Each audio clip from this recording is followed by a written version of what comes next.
Hello పిచెకిస్తా crazy food lovers, beautiful side dish రెసిపీతో వచ్చేసాను. ఈ బాయిల్డ్ ఎగ్ ఫ్రై నేను కాకతీయ గ్రాండ్ రెస్టారెంట్ అమీర్పేట్ లో ఆల్మోస్ట్ వారానికి 7 రోజులు తెచ్చుకునేవాడిని. నిజమండి బాబు, 40 రూపీస్ కి 4-5 గుడ్లంతా కటింగ్ పీసెస్ వచ్చేవి. ఇప్పుడు అక్కడ ప్రైస్ ఎంత ఉందో తెలియదు కానీ 7 years బ్యాకే నేను ఈ రెసిపీని క్రాక్ చేశాను. జీలకర్ర డామినేషన్ తో ఉంటుంది ఈ బుజ్జి బుజ్జి గుడ్ల ఫ్రై.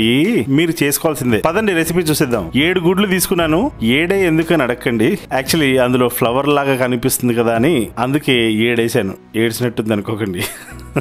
ఒక పించ్ సాల్ట్ వేసి 25 నిమిషాలు ఉడికించేయండి. అంతకంటే తక్కువ సమయం అవుతే గుడ్డు నీరసంగా పడిపోయి చిదిపోతుంది. వెంటనే పొట్టు తీయకుండా ఒక 2-3 నిమిషాలు అలా వదిలేయండి దాని పక్కకి. ఈ లోపు చేసుకోవాల్సింది ఒక 2 medium size onions, panipuri onion size లో ఓమ్ క్రీమ్ ఐస్ క్రీమ్ చేసేసుకోండి. ఈ లోపు మావాడు గుడ్ల పొట్టు తీసేసాడు చక్కగా. ఇప్పుడు ఈ గుడ్లను ఏం చేస్తారంటే కాస్త చూసి కత్తి ఎక్కువగా లోపలికి దింపకుండా మీద నుంచి అలా ఒక 4-5 mm ఘాటు పెడితే ఎల్లోకి గీత పడకుండా తెగిద్ది. అప్పుడు దాన్ని నేను చక్క తీసి పక్కబెట్టండి. అన్నిటికీ ఇలాగే ఘాట్లు పెట్టుకొని ఎల్లోలు తీసి పక్కబెట్టేసుకోండి.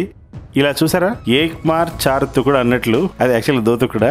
ఒక గుడ్డులో 4 నుంచి 5 పీసెస్ నిలువుగా కట్ చేసుకోవాలి. అంటే గుడ్డు సైజుని బట్టి, గుడ్డు పెద్దగా ఉందనుకోండి ఒక పీస్ ఎక్స్ట్రా వస్తుంది. అలా ఇది పక్కకు పెట్టేసి బాబీ మంత్రం కరివేపాకు 2 రెమ్మలు. దీంట్లో కరివేపాకు యాస్టిస్ వేయకూడదు.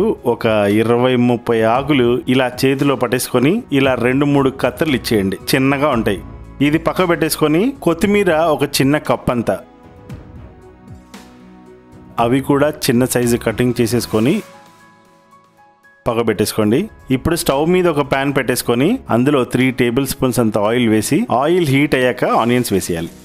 ఆనియన్స్ సూపర్ రెడ్ అవ్వాల్సిన అవసరం లేదు. జస్ట్ ఆనియన్స్ అలా లైట్గా మెత్తపడ్డాక ఒక టీ స్పూన్ అంత అల్లం వెల్లుల్లి పేస్ట్ వేసి స్మెల్ పోయేంత వరకు మాత్రం ఫ్రై చేసి, చిటికెడు పసుపు, ఉప్పు చూసి వేసుకోవాలి. గుడ్డులోకి ఉప్పు దిగదు కాబట్టి తక్కువ పడుతుంది. కారం అయితే టీ స్పూన్ నిండా పడుతుంది, నో కాంప్రమైజ్. ఒకసారి కలిపేసి జస్ట్ ఒక 30 seconds తర్వాత జీలకర్ర ఒక టీ స్పూన్ అంత వేసేసి అది ఒక 2 minutes లో ఫ్లేమ్లో ఫ్రై అయ్యాక కట్ చేసుకున్నాం కదా బాబీ మంత్రం వేసేయండి.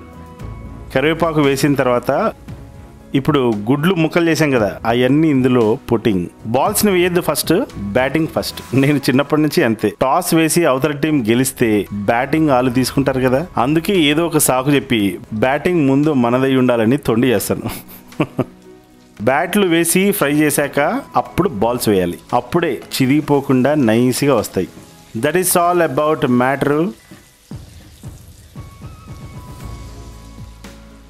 ఇప్పుడు దీని మీద నుంచి కాసింత బ్లాక్ పెప్పర్ పౌడర్ వేసేయాలి. 1/2 టీ స్పూన్ అంత ధనియాల పొడి వేసి మిగిలించుకున్న కారం ఉంది కదా ఇందాక, అది వీటి మీద వేసేస్తున్నాను. కారం కారంగా గుడ్డుని చూస్తే నేను మనసు పారేసుకుంటానండి. మరొక 2 నిమిషాలు ఫ్రై చేయండి చాలు. ఎంత సింపుల్ స్పైసీ కసక్ లాంటి రెసిపీ ఉండగా జస్ట్ తెల్లగుడ్లు ఎలా తింటారండి? ఇంతంత ప్లేట్కి ఆస్తులు అడుగుతున్నారండి రెస్టారెంట్లో. హ్యాపీగా ఇంట్లో చేసుకోండి. ఈ రెసిపీ నచ్చితే లైక్ కొట్టి కింద కామెంట్ పెట్టి ఫ్రెండ్స్తో షేర్ చేసుకోండి హ్యాపీగా. ఎందుకంటే మీ పిచెకిస్తా బాబీ ఇలాంటి సీక్రెట్ రెసిపీస్ ఎన్నో క్రాక్ చేస్తూనే ఉంటాడు, అది సంగతి. ఎంత ఘాటు గుడ్డురో చూసి చేసుకో.